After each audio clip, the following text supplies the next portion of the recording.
জেলাগুলোতে লিগ নেই, শুধু স্টেডিয়াম বানানোর হিড়িক।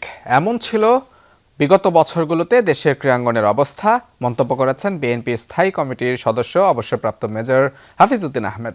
বিএনপি সেই ধারা থেকে উন্নতি করতে চায় বলে জানালেন তিনি। ক্ষেত্রে অনেক কিছু করার আছে বাংলাদেশের, এবং ক্রীড়ার মান ক্রমশ নিম্নগামী একজন সাবেক খেলোয়াড় হিসাবে এটি আমি মনে করি।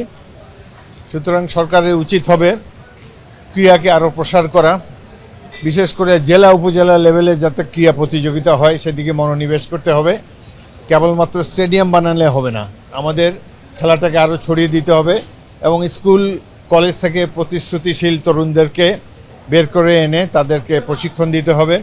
আমাদের মেয়েদের টিমও এখন ভালো খেলছে এবং সাম্প্রতিককালে এই যে এখন T20 ওয়ার্ল্ড কাপ চলছে, একে বাংলাদেশকে দুঃখজনকভাবে বাদ দেওয়া হয়েছে, বাংলাদেশের প্রতি অবিচার করা হয়েছে। ভবিষ্যতে এই ধরনের অবিচার যাতে কোনো আন্তর্জাতিক ক্রীড়া সংস্থা না করে